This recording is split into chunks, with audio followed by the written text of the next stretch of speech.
Welcome to Series 2, Episode 17. On the show today, I talk to Louise Lapish, the Dream Career Consultant. We discuss career coaching, diversity and inclusion, and all things Simon on the Streets. Louise talks about being on a board, the bono 6 thinking hats, tips for interviews, prejudice in the workplace, and how different is good. Enjoy. Thanks for being a fab listener, and of course, please do subscribe and tell your friends. Welcome to the Johnny Ross Audio Experience. I'm Johnny Ross, founder and digital marketing strategist of Fleek Marketing. Each podcast, I'll be bringing you an expert to inspire you, to give you some great business growth takeaways, and to get you thinking about marketing and the bigger picture of how businesses can improve, adapt, and grow. I look forward to sharing this with you on each podcast, so here we go.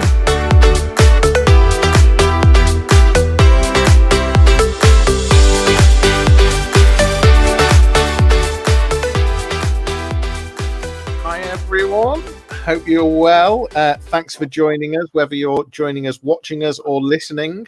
Right now we're live on Facebook, we're live on LinkedIn, we're live on YouTube, and if you're listening to us, you are listening on a podcast.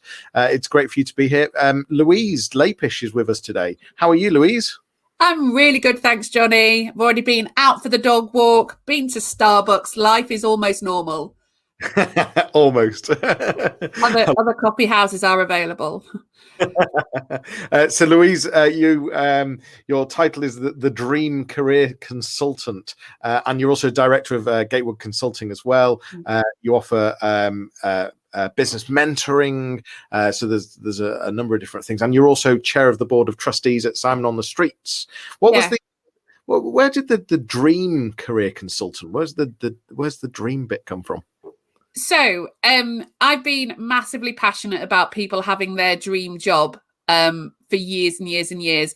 I started as a recruitment consultant sort of after university and realised I hated it, but I really loved it when people got their job. So that was like the best bit. So being able to ring somebody and say, they loved you, this is the interview feedback, here's the job offer, was my favourite bit.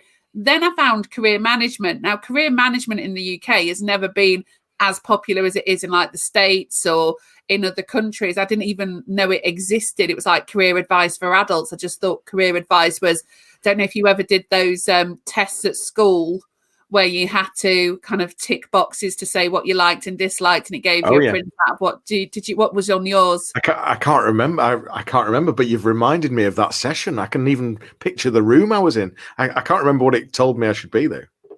Well, mine told me I should be a librarian. So at some point I must have ticked that I liked books, which is true. I mean, but you know me, and as a massive extrovert, I can't imagine anybody worse being in a library. And the thought of having to organise the books into the Dewey Decimal System was just never going to be my thing. Detail's not my thing. And I remember looking at that and thinking, right, okay, the two options it gave me was librarian or English teacher. And I was like, right, okay. So I did an English degree, and I was like, I still don't like books and reading that much. In fact, I liked it less and less the more I had to read each week, which is why I ended up not doing an awful lot of my lectures. And I became part of the RAG committee, which was, stands for raising and giving, but it was all about charity fundraising. So was part of the team that brought Sheffield the biggest all-ticketed party in the world and all that kind of stuff. So got massively involved in stuff that was nothing to do with my course. But then realised that actually some of that stuff was the bits that I enjoyed. So rather than thinking about being an English teacher, I wanted to think about other things. Now, nobody at any point ever said to me, well, adults need training too.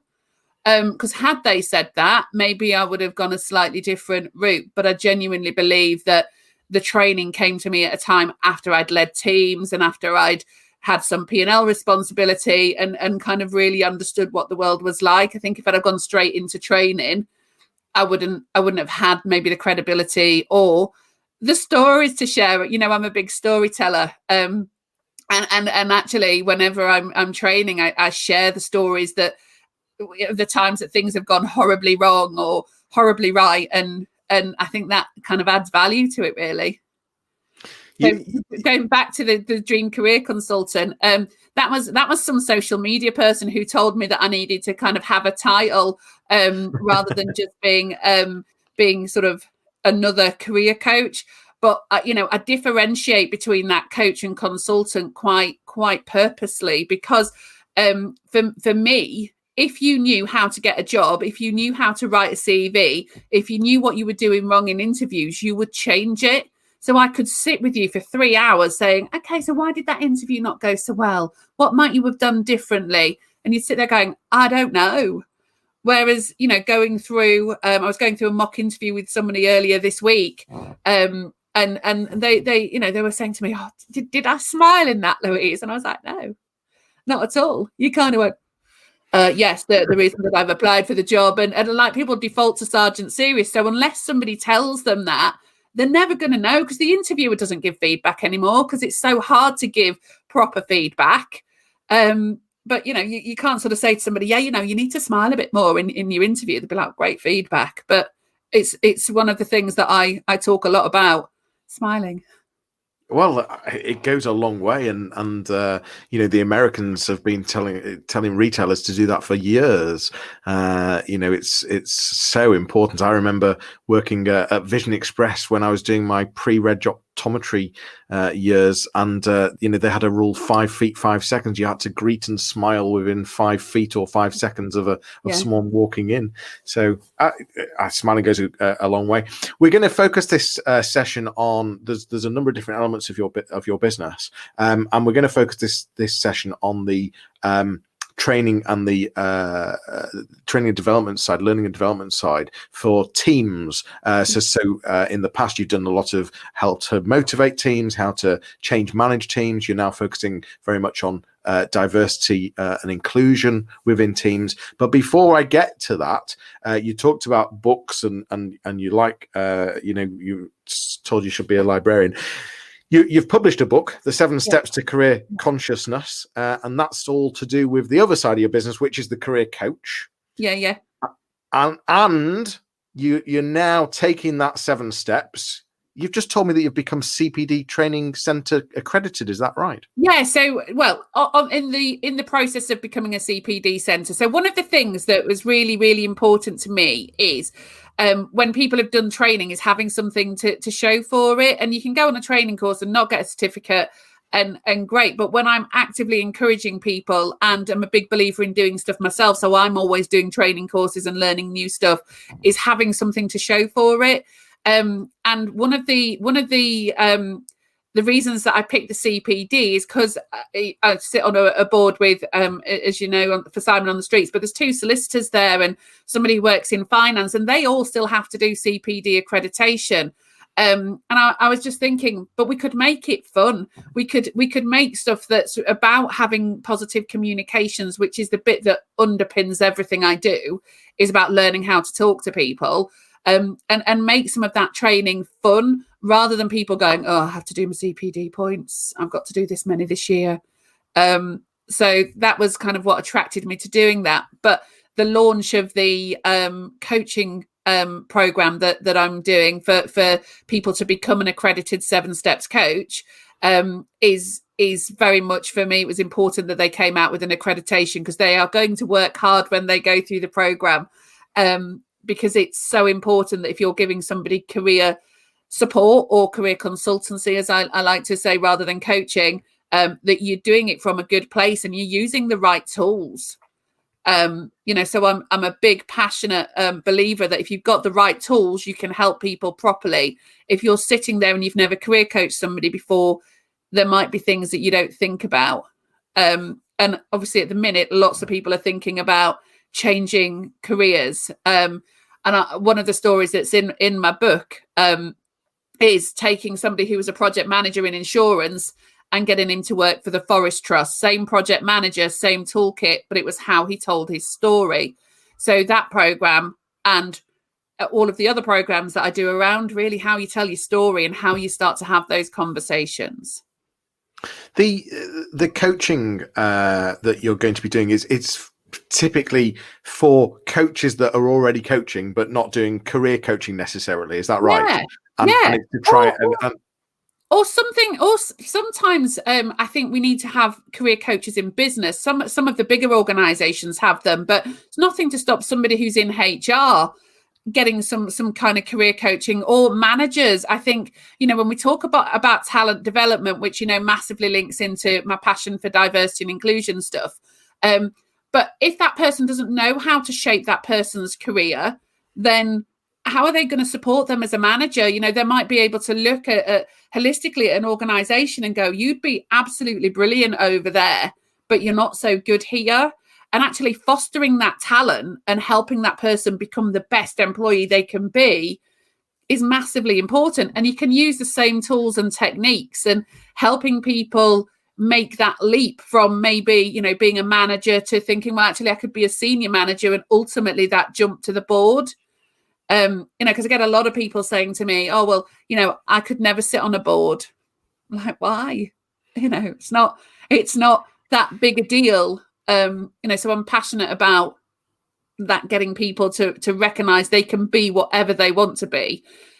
But I've also had people go off and, one became a priest. I've had somebody set up a blanket stall. There's been such a variety of things that people have gone, actually, this was my dream and I never did it. Which is why I said I was a bit flippant about something that's going to appear in my novel, because the one thing I always wanted to be as a kid and that they never captured was a writer. So, I've published the 7 steps to career consciousness. The business consciousness is kind of in the back of my head, and I will do that one at some point. But then I've got the novel, which is in progress. So that I should have done that during lockdown. I should have. You absolutely should have, and watch this space. It's interesting you say about how people feel that they can't sit on a board. They've got the knowledge, they could give the advice. Is it, and they're so confident in their day-to-day job. Is it just a confidence thing? What is it?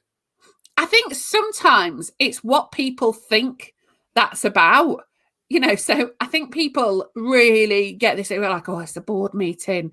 It's going to be, and it's like most of the time, we're just talking around normal stuff. It's not, it's nothing earth-shattering. It's nothing that's top secret. It's stuff that we should be talking about and sharing, and making people understand that it's just a part of the process. And I'm a massive believer. I'm working with a client at the minute on their diversity and inclusion program.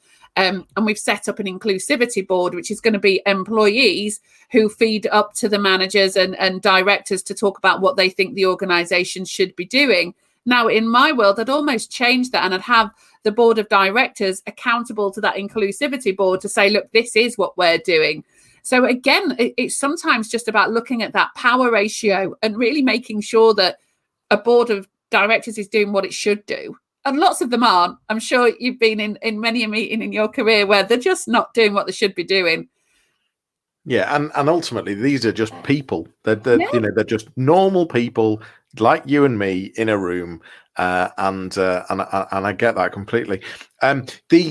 You brought it back to diversity and inclusion. I wanted to go into that. So part of your offering is going into organizations and really helping, I guess, leaders and teams perform better and make things better. And one of the things that you're very passionate about right now is the diversity and inclusion. And whilst things like Black Lives Matter and other things like that are very important and you're passionate about them, what you're also saying is this is also diversity in just your thinking. Yeah, absolutely. We've heard people talk for years about left and right brained people, and I know. I'm kind of an extrovert, and I'm usually glass half full. We can do this. It's exciting. And I absolutely know I need somebody who's diametrically opposed to me to rein me back in and to say, let's just stop and have a think about these things, Louise, and let's do this. So I'm great at starting things. I'm not so great at finishing things. And recognizing that and understanding yourself then really makes it easy to start to think, okay, so if we were working on a project, how do we make this project work for the people who are involved? And that's everyone. That's your customers, that's your employees, That's your teams, and stakeholders. It's everybody needs to kind of feel part of that. Now, I know I mentioned to you when we were chatting before about the iPhone, and nobody on that team was left-handed, so the functionality didn't work for left-handed people. And it's these things that are such simple things that we never kind of consider them until it's something that happens to us. And I never knew until somebody who was a wheelchair user told me that they always put disabled facilities towards a wall, and they're like, that only works if you get out of your wheelchair on a particular side. If you use the other side of the wheelchair, you can't use it. And I was like, well, of course you can't. Why would you not put it in the middle? That makes perfect sense. But I didn't know. So I would probably never have asked, because I do that politeness thing. Whereas actually what I encourage people to do, and the reason that I talk about diversity and inclusion, is to have honest conversations. And that might be, actually, Johnny, it might not be the right fit of job for you because you've got these skills, and these skills. Maybe attention to detail's not it. So maybe you'd be better off in this department. Honest conversation. But actually, there's a plan and there's a reason behind it. So it could be as much about that as it can be about building diversity on boards. But we are years behind where we should be in terms of having diversity on boards. And that is never about tokenism. It's about taking the right people from when you employ them and building their careers right the way through. So, we need to recognise that diversity and true inclusion and intersectionality is a massive part of what we all need to be doing. Well, you were mentioning earlier to me that, if anything, you feel that during lockdown we've become more prejudiced and gone backwards. Is that what you're seeing in organisations as well? Well, a lot of it, it was really interesting. So the stats around gender equality were always women are massively behind because they're seen as the carers, they're seen as the people who look after people. And actually, when you look at who was homeschooling, I can't tell you how many times I saw on LinkedIn somebody posting, I'm so proud of my wife. Not only is she working from home, but she's also schooling our 3 kids. I saw that a lot. And actually it was like, well, you're both parents. Why are you not both schooling? And actually for women now to go back into a workplace and decrease that gap that they've already had because they've been off on maternity leave is more difficult. It's going to be more difficult. The only kind of saving grace I think we've got coming out of this is that we've all embraced flexible working. Now we've got so few people with a disability in the workplace. Flexible working opens all of that up. We've got more flexible working in terms of women, who are coming sort of off maternity leave, or the main, care of children might get more opportunities based on that. But we all have to consciously do it. And we all have to kind of commit to that, because we've already said that it's going to put women back and it's going to potentially, we're storing up for a mental health crisis. And that's going to be across the board, because that's something that we want people to talk about. We want to actively encourage, but then people have got to be open and honest in that employment stage and bring on the right people and actually be committed to, to helping that person and supporting them. And I got asked to do a piece of work next year, and they were like, oh, the board want to be seen to be doing the right things. And my question is, are they actually committed to doing the right things? Because you can tick a box, but unless you embed it and unless you do it on a day-to-day basis, where I might just change the time of a meeting to not be 9 o'clock, it might be 10 o'clock, because actually I know a few people do the school run. So why not do it at 10, and then people have got the chance to get in and check their email, and people aren't constantly rushing. Or, if we've got people who are flexibly working, don't put all of the training on a Wednesday, because they might not work that day and they miss out on opportunities. So it's little things that aren't necessarily the big things that we think about, but they're massively, massively important to people that want to have that sense of belonging. And if you've got a team that feel like they belong there, then you haven't got that attrition and you're not starting again and building from scratch. But for people that are watching with us live, by the way, feel free to ask questions. Louise, I'm sure, would welcome them. You're talking about what concerns me though, so it's little small things that you could do, but as you say, it's not about just a token gesture to put someone on a board. No. How do you that's not a little and small thing, is it? So how do you break barriers there? So you give people opportunities. So one of the things that I want to bring to the board next year that we want to do at Simon, I want to give an opportunity to somebody under 30 to either do some shadowing or, a university student to come and shadow the board and see what we do, which of course is a lot better in a face-to-face environment than is doing it all virtually at the minute. But actually give somebody an opportunity, because that way they've had exposure, they understand what it's like, and they're more likely to go, oh, okay, that's interesting. And actually, there's very few people under 30 on boards. We've got very few minorities on boards. And they're things that we can really look at, but we have to create space for that. And that might be a learning opportunity for a student or a graduate or just somebody else to kind of get involved. So if you are a director on a board, why not go and mentor someone, or offer to pass on some of your expertise? That's something that will have a massive impact on somebody later on. I'd love for us to get to the point where, we sponsor students so they're not coming out with student debt. Why not be a business that sponsors a place at a university and maybe make that, a diversity and inclusion thing and champion that, but also make sure your recruitment policy is right. So the Pharmaceutical Society did some interesting tweets over lockdown around how they swapped the job specs that they'd written and gave it to a male or a female. And they were like, oh, yeah, no, that would stop me wanting to apply. And they really broke it down. And they were like, it was so interesting to see the words that we use as a male as opposed to a female. And there was some study that came out about saying women will look at a job spec, and if there's one thing they can't do, they won't apply, whereas men will look down, and if there's one thing they can do, they will. Well, I mean, they had some science behind it. I don't know how true it is. I can believe it. But most people put a job spec out there that's like a wish list.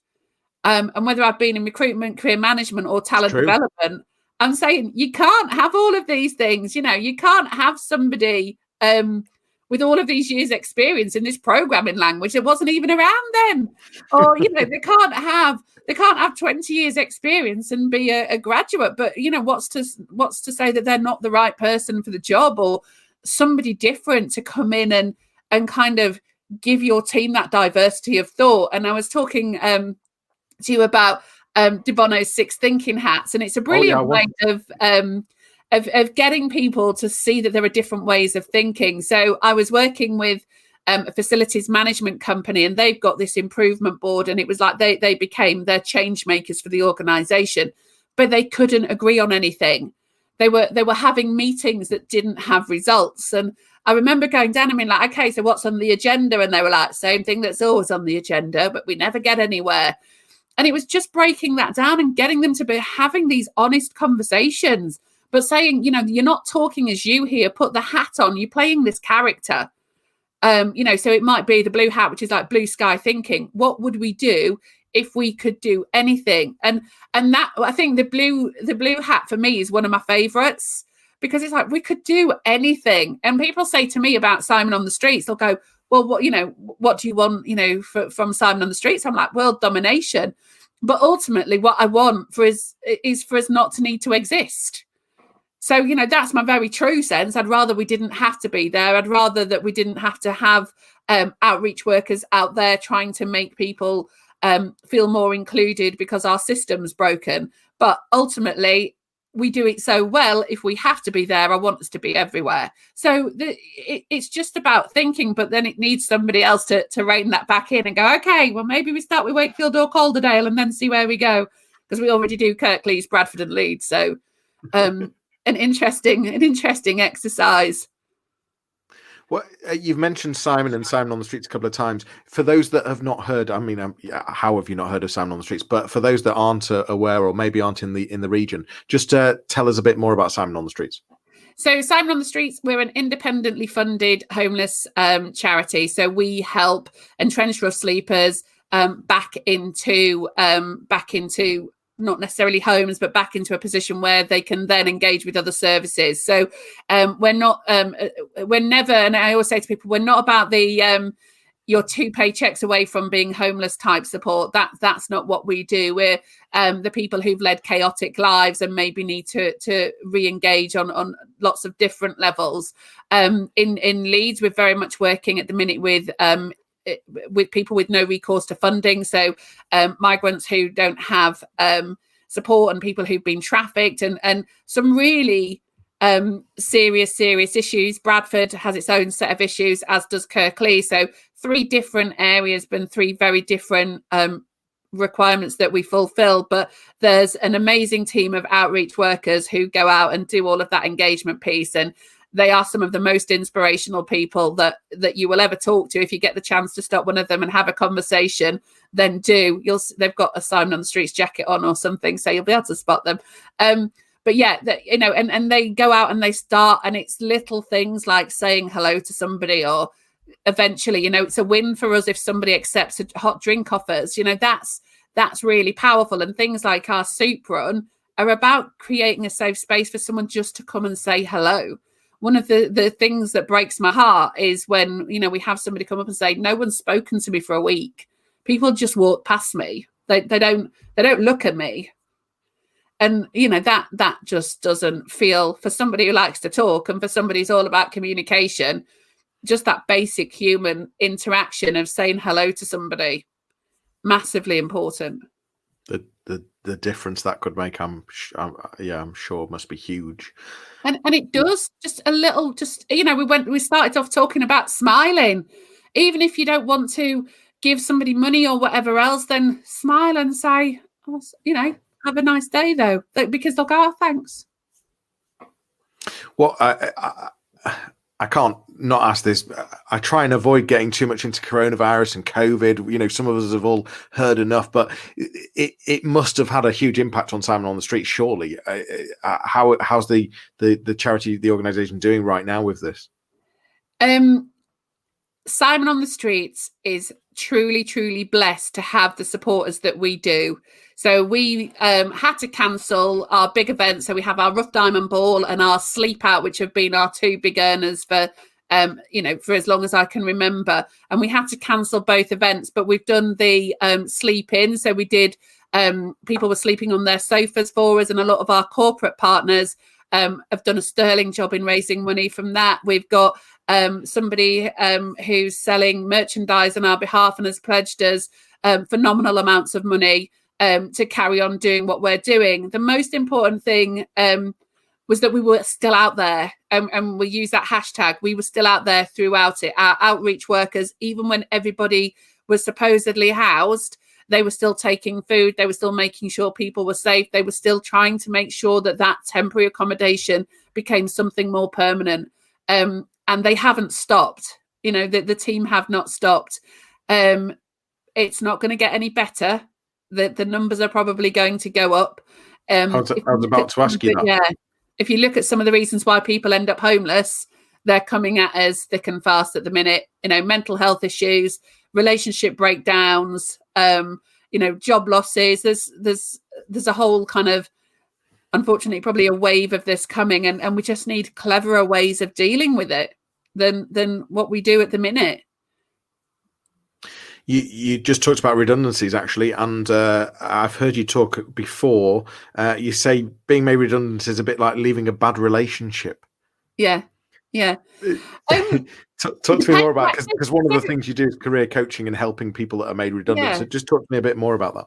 But it actually links into the stuff that I do with teams as well. And I implore leaders, if you are making people redundant, do it the right way. Because having that conversation with somebody and explaining to them that it's not about them and it's a business decision, and paying, for outplacement and just to have somebody on their side makes a massive difference to how much they bounce back from being made redundant.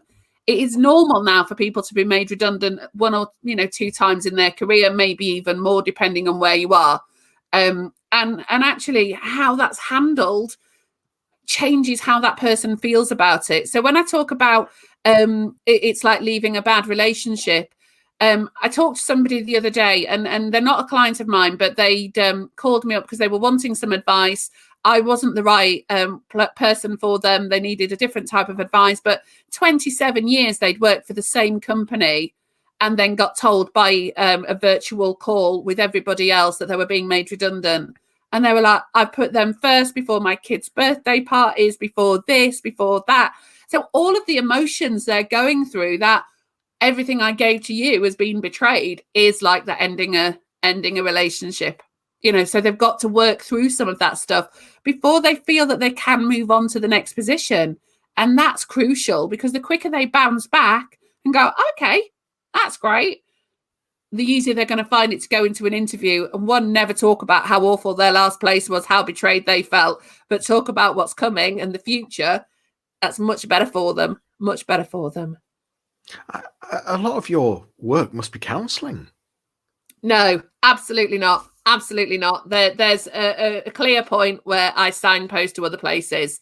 There are people who are on that cusp of needing counselling. I'm a straight talking Yorkshire woman, Johnny. I don't do counselling. What I do is have enough confidence, belief, and positivity to help people get over that hump. And it's the same with sort of whether I'm training or whether I'm coaching. People just don't necessarily believe they can do it. And if I'm going, okay, these are the steps. If we do these steps, you can do it. They go, oh, okay then. And if you help them on those steps, they do it. It's no difference to turning someone who's, entrenched or sleeping and helping them see the steps to being able to, be housed and whatever else. Same thing. You've just got to support people on those steps and make it work for them, whatever you're doing. People don't want to do it alone, but people won't ask for help. Yeah. You're a outside of work, you're a big theatre goer. I am. Well, not this year, but usually, yeah. That must be a bit difficult, mustn't it? I guess you may have a lot lined up for 21, maybe. Well, things kept moving, so I need to kind of work out what's moved and the date. So one of the things that I was really looking forward to seeing was everyone's talking about Jamie, because I missed it when I was down in London. And what I was doing quite often is whenever I was down in London working, I would try and catch a show on a night. So it was brilliant. But when people say to me, "Oh, why do you live in or near Leeds?" and I'm like, "Well, because Leeds has all of these theatres. We get everything, and you just don't realise how much great stuff is on there." But I was kind of, I normally go see something at the Playhouse over Christmas, so not doing that this year. But my goodness, as soon as people can and as soon as we can start kind of funding that, because I feel so sorry for those people who are in that industry and have just had all of that taken away. I'm a massive fan of stand-up comedy as well. So the Edinburgh Festival is one of my favourite things to do every year. And I don't know how some of those people are going to earn a living right now. So as soon as the comedy clubs are back open, then, and it's safe to do so, then I'll be back to the theatre and back to the comedy clubs. Yeah, it's amazing. I mean, I love stand-up comedy, and it's amazing to see how many of them have had to turn to things like Facebook Live, and just to keep out there. And in fact, some of them are doing stuff that Russell Kane is now presenting on the lunch on Channel 4. With Steph McGovern, is it? And it's not a job that I think he's vocally said this. It's not a job that he really would want, but it's like, I'll take anything I can get at the moment. And it's tough to see some of the things that they're having to do to keep their audiences and keep some career going. And it's that the Edinburgh Festival. The thing about that is that it's the raw talent that is not getting the opportunity, and there'll be a whole not generation necessarily, but a whole cohort that could miss out. I think that's the shame. Yeah, and I think it's about that opportunity. People go to Edinburgh because it's an opportunity to get spotted. And that's no different if you're a graduate in any other sector or somebody coming out of another sector trying to get spotted. It's so hard to do unless you go above and beyond. And I think that's one of the things that social media allows us is people to put stuff out there that they wouldn't have ever got an audience for in other times. You know, when I first went to university, my mum and dad gave me a pager so that they could contact me and tell me to phone them. So I remembered to do it. You know, that was, I mean, it was only 96. I'm not that old, but you know, mobile phones weren't a thing, let alone some of the genius stuff that I've seen people put out over COVID. And I got, I'm sure everybody got it, sent a thing, and it was the Now Christmas tunes, and somebody had put that. Yeah, I'm sure everyone got it about 1,000 times. I was like, who is this talented person that sat down and created that? It's amazing. You know, and there's a fabulous guy, Tim, who I definitely don't mind giving a bit of a plug to, because he was put on furlough by his organisation and made redundant, but he's done some amazing graphic design for Simon, because he was like, I'm bored, I don't want to just sit here doing nothing.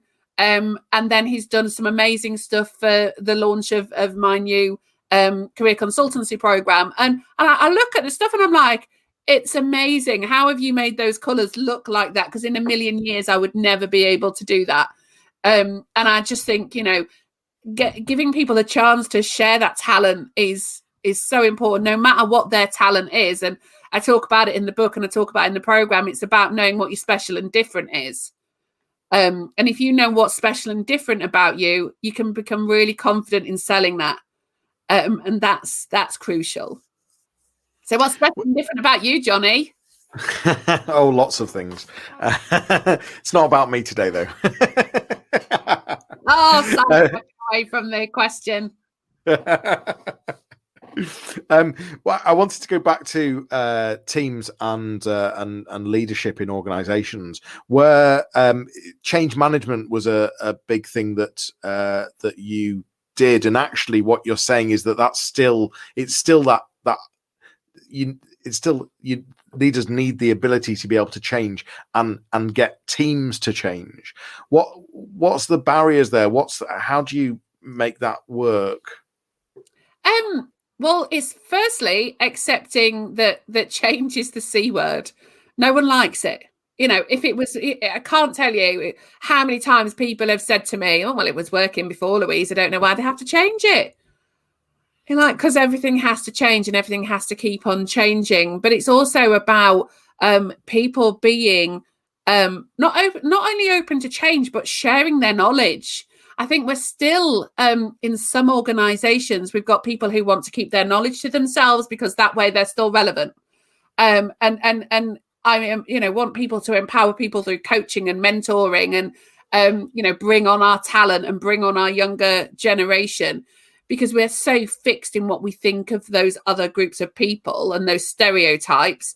It's really hard to get people to accept that they might have something to add of value.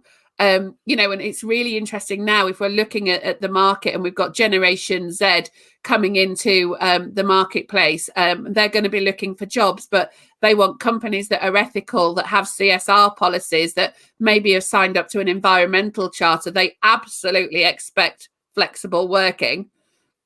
So the expectations are different. Whereas for the first time, we've got all these different generations in an organization, and you've got your baby boomers going, I had to work to get my job. I had to prove myself. You're coming in here and expecting this. And actually, massive stereotypes. Not all of those people are thinking that, but they've built up these stereotypes. So getting them into a room to have a conversation, or even to do some thought showers and idea sharing over Zoom, just means that they start to break down some of those barriers. And the biggest barrier to any change is the people involved in the process. I was wondering what a thought shower was. Well, yeah, it's a politically correct way of ideas sharing. Well, I was going to ask something about the thought showers. Just totally thrown me off because I wanted to know more about it.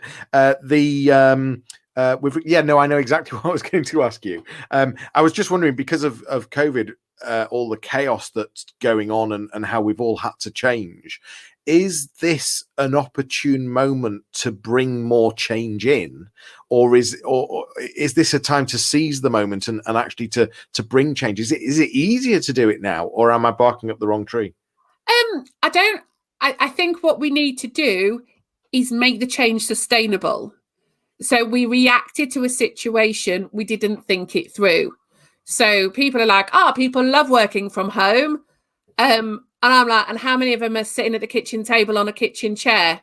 We wouldn't get away with that in an office. We'd have to sit and do the desk and, okay, is your screen okay? Is your chair okay?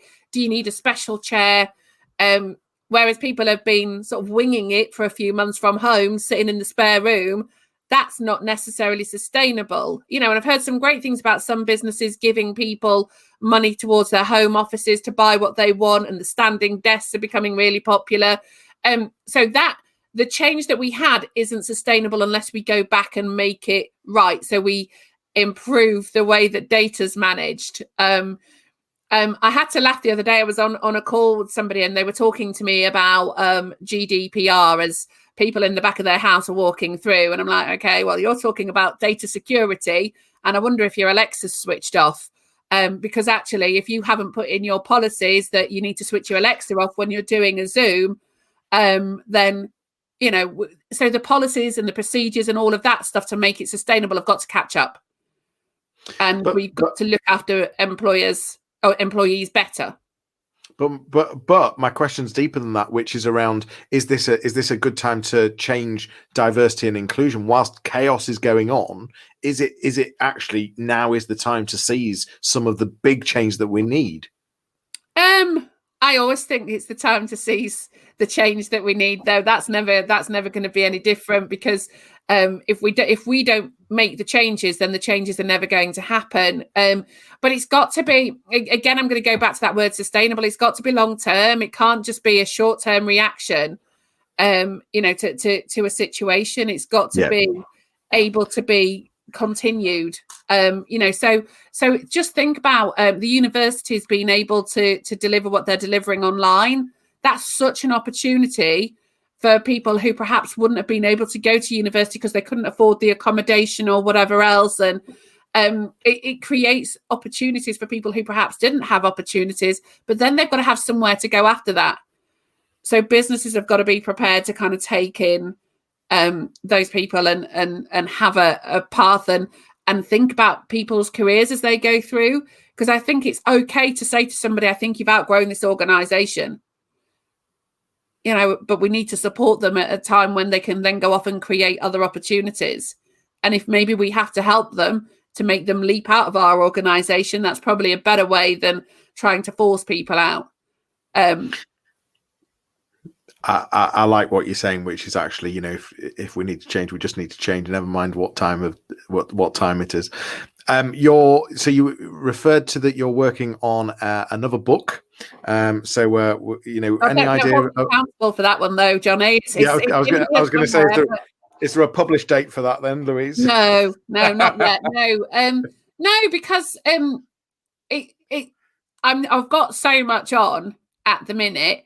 And I spend my life when I'm working with teams telling them to prioritize effectively, not to bite off more than they can chew, to really make sure you do things properly.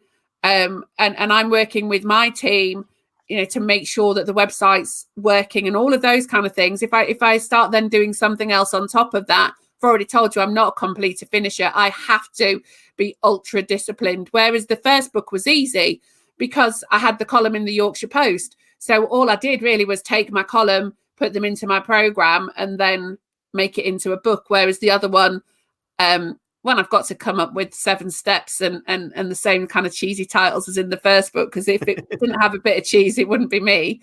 But it'll happen. For people listening or watching, if there's 3 different types of people, I guess. We've got people that are looking for that dream career. They may have been made redundant, or they may be just looking for some change. We've got people that might be already coaching, that are looking to do some career coaching. And and looking for some kind of accreditation. And we've also got leaders in organizations that are looking to bring change or diversification or motivate teams. What's the best way to contact you and to find you, Louise? LinkedIn's always a good one. So luckily, and talking to somebody who does SEO, my name is really easy to find. There is only one of me, so it's really a really good way. And actually, one of the things that I always do is have a chat with people before. Anyway, I might not be right for you, but I've got an extensive network, and I'm quite happy to point you in another direction if I think somebody else is better for you. But yeah, it's everything I do is about conversation. So feel free to kind of ask me for a coffee chat. I'll be virtual for now, but at some point I'll start seeing humans again.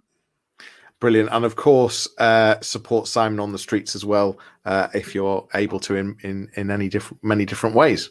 And remember, we're not just for Christmas, we're there all year round. We have huge numbers of people wanting to get involved at this time of year, but my absolute thing is we're there all year. Louise, thank you so much for joining us today. It's been an absolute pleasure, and I'm sure it's been delightful for listeners and watchers. Please join us next time for another live Q&A. But for now, that's us out. So thanks, Louise. We'll see you soon. Buddy. Take care, everyone. Bye. You've been listening to the Johnny Ross audio experience. Thanks so much for joining me. If you want to continue the conversation, head over to my website, fleek.marketing, or find me on LinkedIn. That's all for today. Please subscribe wherever you listen to podcasts, tag me in your social media posts, and please leave me a review on iTunes. It will make a huge difference for me. I will see you soon.